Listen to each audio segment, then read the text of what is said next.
राहुल गांधी की सदस्यता, प्रधानमंत्री की व्यस्तता, अमेरिकी राजदूत का बयान और मणिपुर का बवाल। आज का यह वीडियो आपको देश की उस पटरी पर ले चलेगा जहां केवल वही ट्रेन चलती है जिसका उद्घाटन प्रधानमंत्री मोदी ने किया होगा, बल्कि मुमकिन है उस पटरी का भी उद्घाटन प्रधानमंत्री मोदी ने ही किया हो। इस व्यंग्य को समझने के लिए हाई क्वालिटी की एकाग्रता चाहिए और पूरा वीडियो देखना पड़ेगा। गुजरात हाईकोर्ट ने राहुल गांधी की 2 साल की सजा बरकरार रखी है, यानी वे संसद से बाहर ही रहेंगे। मानहानि के केस में 2 साल सजा से उनकी सदस्यता चली गई। इसके बाद भी राहुल गांधी प्रतिनिधि का कर्तव्य निभाते रहे। आपको पता है कि इस समय भारत में कर्तव्य काल चल रहा है। 1 हफ्ता पहले तक इसका नाम अमृत काल हुआ करता था, लेकिन वो ज्यादा चल गया, इसलिए लगता है कर्तव्य काल लाया गया ताकि कुछ समय यह भी चले। इस कर्तव्य काल में राहुल गांधी मणिपुर जाते हैं, राहत शिविरों में वहां की जनता से मिलते हैं, लेकिन अमृत काल को कर्तव्य काल में बदलने वाले प्रधानमंत्री मणिपुर नहीं जाते हैं। बीजेपी नेता रविशंकर प्रसाद ने कहा है कि कांग्रेस राहुल गांधी को सही से बोलने की ट्रेनिंग क्यों नहीं देती है। रविशंकर प्रसाद वो नेता हैं जिन्होंने कह दिया कि मोदी ने यूक्रेन युद्ध रुकवा दिया था। विदेश मंत्रालय को खंडन करना पड़ा। इसके बाद भी रविशंकर प्रसाद को इस झूठ के लिए कोई सजा नहीं मिली और यूक्रेन युद्ध भी नहीं रुका।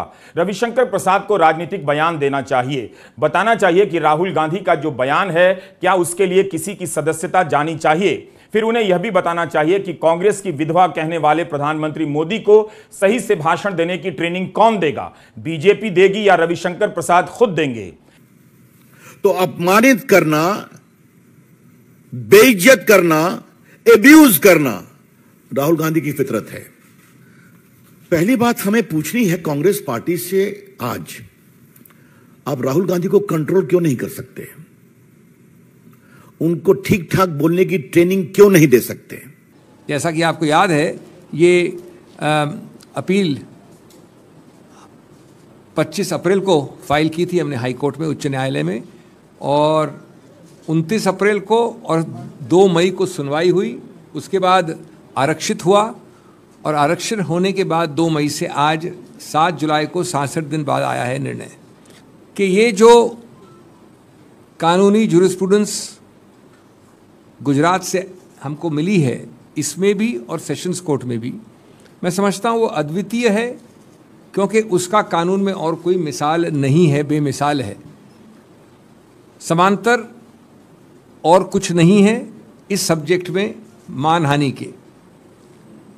मैंने पहले जो 2-3 बार आपके समक्ष वार्ता की, मार्च में भी और अप्रैल में भी इसी विषय में, तो मैंने आपको बताया था कि किस प्रकार एक पूरे समुदाय को, जो बेढब है, अपरिभाषित है समुदाय, उसके बारे में मानहानि प्रमाणित करना करीब करीब असंभव है। आज तक इस प्रश्न का उत्तर आज वाले निर्णय को मिलाकर अभी तक नहीं आया है कि इन व्यक्तियों की मानहानि कैसे हुई। दूसरा प्रश्न मैंने रखा था आपके समक्ष कि इस ऑफेंस का, इस पूरे कार्रवाई का एक अभिन्न अंग है द्वेष, मैलिस। न इस निर्णय ने न पहले निर्णय ने किसी रूप से आपको बताया कि कैसे और कहाँ से द्वेष आता है इसमें।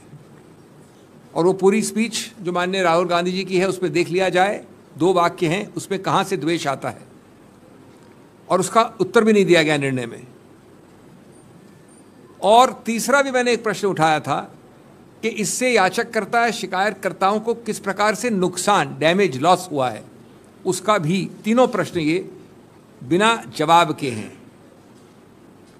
आज मैं समझता हूं एक भी मिसाल नहीं है किसी कोर्ट कचहरी की जहां पर इस प्रकार का एक जनरल वाक्य पूरे समुदाय के हर अंग को, हर व्यक्ति विशेष को लागू किया गया है। किसी भी केस में ऐसा कन्विक्शन नहीं हुआ है, और कन्विक्शन के बाद कन्विक्शन का सस्पेंशन नहीं होना भी कहीं नहीं हुआ है। इस बीच राहुल गांधी लगातार अदालत के मोर्चे पर हारते जा रहे हैं। निचली अदालत के बाद अब गुजरात हाईकोर्ट की एकल पीठ ने राहुल की सदस्यता खारिज करने के फैसले को सही ठहरा दिया। 2 साल की सजा बरकरार रखी गई। अगर यह सजा कम कर दी जाती तो उनकी सदस्यता बहाल हो सकती थी, मगर मानहानि के केस में अभी तक सबसे अधिक सजा राहुल गांधी को ही मिली। प्रियंका गांधी ने कहा कि राहुल गांधी हर कीमत चुकाने को तैयार हैं और तमाम हमलों और अहंकारी भाजपा सरकार के हथगंटों के बावजूद एक सच्चे देश प्रेमी की तरह जनता से जुड़े सवालों को उठाने से पीछे नहीं हटे हैं। जनता का दर्द बांटने के कर्तव्य पथ पर डटे हुए हैं। और याद करिए, सूरत के ट्रायल कोर्ट ने उनसे कहा कि आप माफी मांगेंगे, उन्होंने माफी मांगने का अवसर भी दिया था। उनकी टिप्पणी क्या है? I am not Savarkar that I will apologise. एक महान देशभक्त वीर सावरकर, जिसने 11 साल अंडमान में गुजारे, उसके बारे में कितनी नफरत है उनके दिल में, ये समझिए आप। एक और विचित्र बात है, आज सुबह 10:30 बजे जब घोषणा हुई कि निर्णय आने वाला है, यद्यपि आया अभी 10 मिनट पहले, तो जिक्र किया गया वीर सावरकर के बारे में। यानी इस निर्णय का जो अभी हमने देखा है, पैरा 63 में वीर सावरकर के एक केस का जिक्र है। रोचक बात यह है कि यह वीर सावरकर का केस दायर ही हुआ है 12 अप्रैल 2023 को, और श्री राहुल गांधी का दोषी ठहराना निचले कोर्ट्स द्वारा उससे 1 महीने पहले 23 मार्च को हुआ था। इसके बारे में कोई प्लीडिंग नहीं है, जिरह लिखित रूप से नहीं हुई इसके ऊपर। जब मामला खत्म हो रहा था अंतिम दिवस पे 2 मई को जब मैं गया, तो अंत में दूसरी तरफ के याचक ने इसका जिक्र किया है कटिंग देके, अखबार की कटिंग। आश्चर्य है, अचंबा है, लेकिन जैसा मैंने कहा पूरी प्रकार से अप्रत्याशित नहीं है कि ये एक मेजर प्रमुख आधार बन गया है निर्णय का। एक ऐसी चीज जिसमें एक आरोप लगाया, सिर्फ आरोपित है, कोई दोषी नहीं है, 1 महीने बाद ओरिजिनल कंप्लेंट के। मैं ये भी कहना चाहूँगा कि इस बारे में कोई आपको गलतफहमी नहीं होनी चाहिए कि जो ये मूल मुद्दा है, सिद्धांत है इस केस में, वो हम सबको, हम एक एक व्यक्ति को असर दुष्प्रभाव करता है, इन्वॉल्व हम सबको करता है। ये सिर्फ किसी एक व्यक्ति विशेष या राहुल गांधी या इनका या मेरा या आपका केस नहीं है। क्यों? क्योंकि ये उस अखाड़े की बात है जो स्वतंत्र बोलचाल का अखाड़ा है। ये उस अखाड़े की बात है जो स्वतंत्र अभिव्यक्ति का अखाड़ा है। इन दिनों प्रधानमंत्री का अलग अलग राज्यों में भीषण भाषण काल चल रहा है, लेकिन उनके भाषणों में भी मणिपुर काल नजर नहीं आता है। आप जानते हैं कि प्रधानमंत्री को किसी भी चीज का उद्घाटन करने से कोई नहीं रोक सकता है, लेकिन यह भी सच है कि ऐसा कोई भी नहीं है जो उनसे मणिपुर पर बुलवा सकता है या मणिपुर भेज सकता है। शिलान्यास और उद्घाटन करने के मामले में प्रधानमंत्री मोदी ने कई क्रांतिकारी प्रयोग किए हैं। जिन योजनाओं का शिलान्यास या उद्घाटन मेयर, पार्षद, विधायक या सांसद को करना चाहिए, उसका शिलान्यास और उद्घाटन भी प्रधानमंत्री कर देते हैं। ऐसा लगता है कि कर्तव्य काल में सारे शिलान्यासों और उद्घाटनों का कर्तव्य केवल प्रधानमंत्री के लिए रिजर्व कर दिया गया है। प्रधानमंत्री ने आज रेल लाइन का लोकार्पण किया है। रेलवे स्टेशन पर इतनी सारी लिफ्ट और लाइटें लगती हैं, क्या पता उनका उद्घाटन भी प्रधानमंत्री ही करने लग जाएं। दिसंबर 2016 का प्रधानमंत्री का एक पुराना बयान मिल गया है, उसे सुनकर आप प्रधानमंत्री के हर सवाल का जवाब प्लीज हां में दीजिएगा। आप ना में देंगे तब भी प्रधानमंत्री हां ही सुनेंगे। पहले यह अद्भुत बयान सुन लीजिए, 2016 का है। आप मुझे बताइए, आपने मुझे प्रधानमंत्री रिबन काटने के लिए बनाया है क्या? दिए जलाने के लिए बनाया है क्या? छोटे मोटे उद्घाटन करते रहने के लिए बनाया है क्या? आप पब्लिक ने अगर उस वक्त ना कह दिया होता तो शायद प्रधानमंत्री 3 रेल लाइन का लोकार्पण करने नहीं जाते, मणिपुर चले जाते। यह आपकी गलती है। पीआईबी ने अपनी रिलीज में लिखा है कि बनारस में 18 पीडब्ल्यूडी सड़कों का निर्माण और नवीनीकरण, बीएचयू परिसर में अंतर्राष्ट्रीय गर्ल्स हॉस्टल भवन का निर्माण के अलावा मोहन कटरा से कोनिया घाट तक सीवर लाइन का उद्घाटन करेंगे। सीवर लाइन का उद्घाटन प्रधानमंत्री कर रहे हैं, पीडब्ल्यूडी की सड़क का उद्घाटन प्रधानमंत्री कर रहे हैं। इतना कर्तव्य प्रधानमंत्री ही करेंगे तो फिर मणिपुर कौन जाएगा? बीकानेर में 30 बिस्तरों वाले नए कर्मचारी राज्य बीमा निगम अस्पताल का लोकार्पण भी प्रधानमंत्री करेंगे। कर्तव्य काल में यह कर्तव्य मेयर और विधायक क्यों नहीं कर सकते हैं? प्रधानमंत्री नरेंद्र मोदी गोरखपुर में थे, वहीं से उन्होंने जोधपुर से अहमदाबाद के बीच चलने वाली वंदे भारत एक्सप्रेस का लोकार्पण कर दिया। पीआईबी ने अपने रिलीज में भी यही लिखा है। तो आपने देखा कि उन्होंने राष्ट्र का कितना समय बचा लिया। जोधपुर जाने में जो समय लगता उसे गोरखपुर से ही निपटा लिया। तो अब पूछिए कि प्रधानमंत्री जी इस बचे हुए समय में मणिपुर क्यों नहीं जा रहे हैं? इस बीच भारत में अमेरिका के राजदूत ने कह दिया कि मणिपुर के लोगों का दर्द महसूस करने के लिए आपको केवल भारतीय होने की जरूरत नहीं है। कोलकाता में एरिक गारसेटी ने कहा कि उन्हें पता है कि यह आंतरिक मामला है, लेकिन इसका संबंध सामरिक नीतियों से नहीं है, मानवीय चिंताओं से है। इसलिए इस तरह की हिंसा में बच्चे मारे जा रहे हों तो उनकी परवाह करने के लिए भारतीय होना ही जरूरी नहीं है। भारत चाहेगा तो अमेरिका मदद के लिए तैयार है।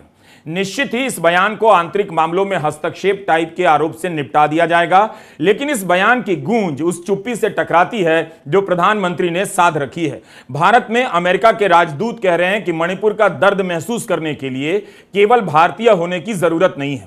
मणिपुर में 3 मई से हिंसा हो रही है।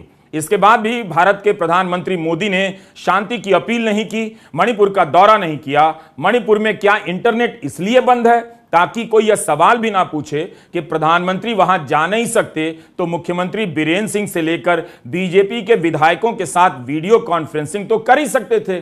कई विपक्षी दलों के नेता मणिपुर से दिल्ली आए, बीजेपी के नेता भी आए, मगर उनकी मुलाकात प्रधानमंत्री से नहीं हो सकी। प्रधानमंत्री अमेरिका की यात्रा पर निकल गए। यह सवाल रहस्य बनता जा रहा है कि आखिर प्रधानमंत्री मोदी मणिपुर क्यों नहीं जा रहे हैं, मणिपुर में शांति की अपील क्यों नहीं कर रहे हैं। क्या उन्हें ईगो हो गया है या कोई और वजह है? मेरे साथ जोर से बोलिए, भारत माता की, भारत माता की, भारत माता की, वंदे। प्रधानमंत्री मोदी ने वंदे मातरम और भारत माता की जय का यह नारा बीजेपी के कार्यक्रम में लगाया। क्या इस भारत माता के नारे में उस संतान का भी ध्यान आया होगा जिसका नाम मणिपुर है? अमेरिका से लौटते ही प्रधानमंत्री का पहला कार्यक्रम था ये, मेरा बूथ सबसे मजबूत। 27 जून को भोपाल से ही उन्होंने 5 वंदे भारत को लॉन्च किया।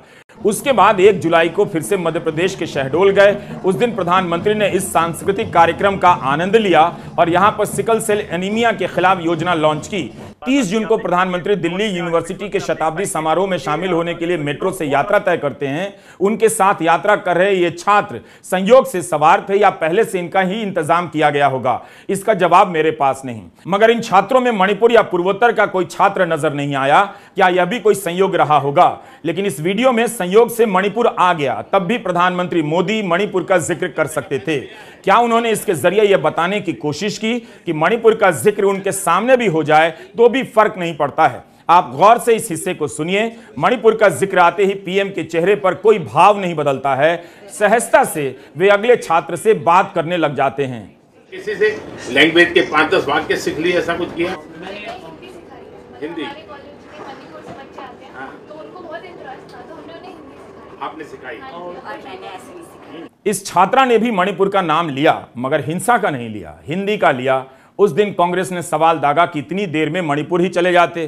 प्रधानमंत्री को कोई फर्क नहीं पड़ा, वे तब भी मणिपुर नहीं गए। गोरखपुर जा रहे हैं, रायपुर जा रहे हैं, बनारस जा रहे हैं, इम्फाल, चुराचांदपुर नहीं जा रहे हैं। 3 जुलाई को असम के मुख्यमंत्री हेमंत बिस्वा शर्मा को ट्वीट किया और पेट्रोकेमिकल निर्यात को लेकर बधाई दी। कहा कि पूरे पूर्वोत्तर के लिए फायदेमंद होगा। आज ही यानी 7 जुलाई को प्रधानमंत्री छत्तीसगढ़ और उत्तर प्रदेश गए। 8 जुलाई को राजस्थान और तेलंगाना जाएंगे। 7 से 8 जुलाई के बीच 4 राज्यों का दौरा कर रहे हैं, मगर मणिपुर नहीं जा रहे हैं। मणिपुर की आग को बुझाने के बजाय तरह तरह के उद्घाटनों और बयानों से हेडलाइनें बदली जा रही हैं ताकि उसकी आड़ में मणिपुर के सवालों से बचा जा सके। प्रधानमंत्री आए दिन राजनीतिक अभियानों पर भी निकल रहे हैं, फिर भी मणिपुर नहीं जा रहे हैं। हमारा सवाल है कि क्या उन्हें इस बात को लेकर ईगो हो गया है कि मणिपुर नहीं जाऊंगा तो भी हिंदी प्रदेशों की जनता मुझे ही वोट देगी? अगर ईगो कारण नहीं है तो फिर क्या कारण हो सकता है? कांग्रेस नेता राहुल गांधी तो सांसद भी नहीं, फिर भी वे मणिपुर गए। दोनों समुदायों के कैंपों में लोगों से मिले। बीजेपी राहुल गांधी पर भड़क गई, जबकि जवाब बीजेपी को देना चाहिए कि प्रधानमंत्री क्यों नहीं जा रहे हैं। बीजेपी के राष्ट्रीय अध्यक्ष जेपी नड्डा त्रिपुरा और असम में राजनीतिक सभाएं करते रहे, मगर मणिपुर नहीं गए। जब राहुल गांधी जा सकते हैं तो प्रधानमंत्री क्यों नहीं जा सकते हैं? राहुल गांधी की टीम ने उनके YouTube चैनल पर वहां के दौरे का एक वीडियो डाला है। बेहतर है आप पूरा वीडियो राहुल गांधी के YouTube चैनल पर ही देखें। हम उसका छोटा सा हिस्सा यहां इस्तेमाल कर रहे हैं। ये होली की रंग नहीं है, ये दिवाली की पटाखे नहीं है। हमारा आंख चल रहा है, मणिपुर जल रहा है।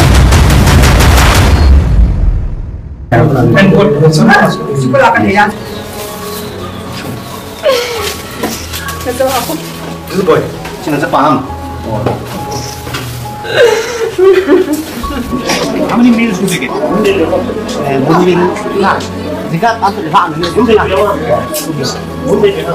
Dinner and lunch? No breakfast? No. No. Any orders for me? Don't worry, everything will be okay. It will take some time, but everything.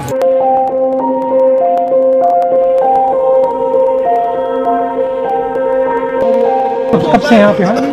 कब से हो? 2 महीना होने वाला है यहाँ पे लेके। Excuse me, sir. Can you please take your time? How are you?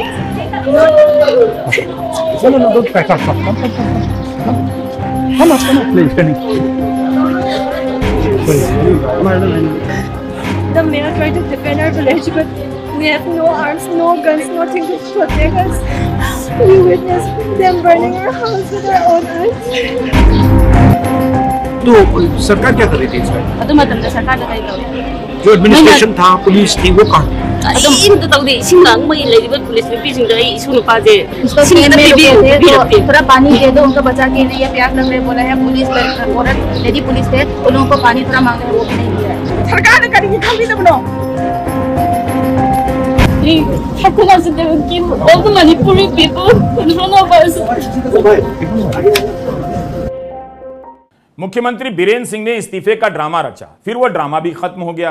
क्या यह ड्रामा इसलिए था कि राहुल के दौरे से किसी तरह ध्यान हटाया जाए और टीवी का कवरेज और अखबारों की हेडलाइन बदल दी जाए, राहुल गांधी पीछे चले जाएं और इस्तीफे की खबर प्रमुख हो जाए? आप इस सवाल को अपने अपने विवेक से देख सकते हैं। हिंदी प्रदेशों की अपनी एक अलग दुनिया है, लेकिन फिर भी यहां के लोग दुनिया भर में जाते तो हैं, तो किस आधार पर मान लिया जाए कि उन्हें मणिपुर से कोई मतलब नहीं? जब हिंदी प्रदेश को धारा 370 से इतना फर्क पड़ता है तो मणिपुर से क्यों नहीं पड़ रहा? आपकी मुलाकात डॉक्टर प्रियदर्श से कराना चाहता हूं। डॉक्टर प्रियदर्श ने महाराष्ट्र के सांगली जिले के सरकारी मेडिकल कॉलेज से एमबीबीएस की पढ़ाई की है और सेवाग्राम के एमजीआईएमएस से कम्युनिटी मेडिसिन में पीजी की पढ़ाई की है। डॉक्टर प्रियदर्श अकेले मणिपुर गए, कुकी राहत शिविरों में भी गए, मैतेई राहत शिविरों में भी। डॉक्टर प्रियदर्श खुद वहां जाकर हिंसा की प्रकृति को समझना चाहते थे और लोगों की मदद करना चाहते थे। इसके पहले डॉक्टर प्रियदर्श 2008 में बिहार में कोसी नदी में बाढ़ आई, वहां भी गए। 2013 में केदारनाथ प्रलय के बाद भी गए। 2018 में केरल में बाढ़ आई तो वहां भी गए। इस नौजवान डॉक्टर के और भी साथी हैं जो ग्रामीण क्षेत्रों में और आपदा के वक्त जाकर लोगों की मदद करते हैं, इलाज करते हैं। स्वास्थ्य क्षेत्र में हमारे जो दोस्त काम कर रहे हैं उनकी मदद से हमने मणिपुर में जो संस्था है और लोग काम कर रहे हैं उनकी जानकारी ली। मणिपुर में के जो मैतेई और कुकी समुदाय के दोस्त हैं जो सच में जमीनी तौर पर काम कर रहे हैं, उन सबको लेके हमने एक ग्रुप बनाया जिसमें हमने तय किया कि जो भी लोग मणिपुर में हिंसा से प्रभावित है उन सबको हम लोग मदद करने की कोशिश करेंगे। तब फिर ये तय हुआ कि टीम के तरफ से मैं मणिपुर जाऊंगा और वहां की जो भी जानकारी है वो जमा करूंगा। बिष्णुपुर मोइरांग इलाके में मैतेई जो शिविर है वहां पे मैंने भेंट दी, वहां के लोगों से चर्चा की, उनकी क्या जरूरतें है वो जाना। उसके बाद मैं फिर से कैंकोपी में गया, साइकुल में गया जो जहाँ पे कुकी समुदायों के शिविर है, वहां पे भेंट दी और उनकी भी जो समस्या है उसको जानने की कोशिश की।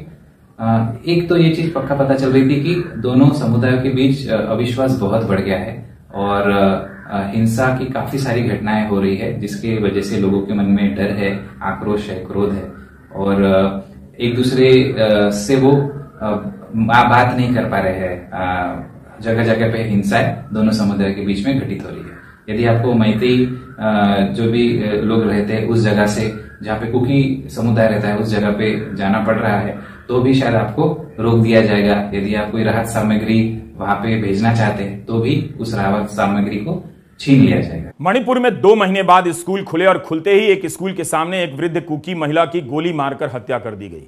अखबारों की रिपोर्ट बताती है कि रात के वक्त गोलीबारी की घटना में कोई कमी नहीं आई है। दोनों समुदायों के बीच भरोसे की दीवार बनती नहीं दिख रही। मणिपुर में हथियारों की लूट की खबरें अभी भी आ रही हैं। डॉक्टर प्रियदर्श के मोबाइल कैमरे से ली गई इन तस्वीरों में मणिपुर के भीतरी इलाकों और राहत शिविरों के भीतर विस्थापन का अंदाजा मिलता है। 50,000 लोग इन शिविरों में बताए जा रहे हैं। इनमें से कई ऐसे हैं जिनके घर जल चुके हैं, हर तरह का प्रमाण पत्र खाक हो चुका है। इनके पास खुद को प्रमाणित करने के लिए राहत शिविर की इस मच्छरदानी के अलावा कुछ भी नहीं। 2 महीने से ये लोग इसी हालत में रह रहे हैं। कुकी शिविर हो या मैतेई शिविर, हर जगह हिंसा ने एक ही तरह का तांडव दिखाया है। डॉक्टर प्रियदर्श से बातचीत कर पता चला कि दोनों समुदाय के युवा इसी आशंका में रहते हैं कि दूसरे समुदाय के लोग उन पर बंदूकों से हमला कर देंगे, तो इसके लिए उन्हें भी बंदूक लेकर तैयार रहना चाहिए। वक्त गुजरने के साथ साथ हिंसा और बंदूक पर उनकी निर्भरता बढ़ती जा सकती है। कुकी इलाके में अब कोई मैतेई नहीं रहता, मैतेई के इलाके में कोई कुकी नहीं रहता। गांव के बाहर बंकर भी दिखे जिसका इस्तेमाल बाहरी हमले से बचने के लिए किया जा रहा है। यहां तक कि अस्पतालों में जहां कुकी और मैतेई डॉक्टर साथ साथ काम करते थे, वहां भी अब एरिया के हिसाब से एक समुदाय के डॉक्टर गायब हो चुके हैं। इस वजह से इलाज में काफी दिक्कतें आ रही हैं। किसी भी समुदाय के लिए इंफाल पहुंचना मुश्किल है और नागालैंड और मिजोरम जाकर इलाज कराना और भी मुश्किल। इमरजेंसी की हालत में जिंदगी दांव पर लग जाती है। डॉक्टर प्रियदर्श किसी तरह से दोनों समुदायों के राहत शिविरों में जाना चाहते थे, देखना चाहते थे कि दोनों एक दूसरे को लेकर क्या सोच रहे हैं। राहत शिविरों में रहने वालों की असुरक्षा अलग ही किस्म की है। उनके पास अब कुछ भी नहीं बचा। ज्यादातर गरीब लोग हैं। दोनों समुदाय के संपन्न लोग मणिपुर से बाहर जा चुके हैं। मणिपुर में इंटरनेट बंद है, इसलिए पैसा निकालना मुश्किल हो रहा है। एटीएम के बाहर लाइनें लंबी होती जा रही हैं। डॉक्टर प्रियदर्श ने देखा कि यहां की जिंदगी की अपनी 100 मुश्किलें हैं।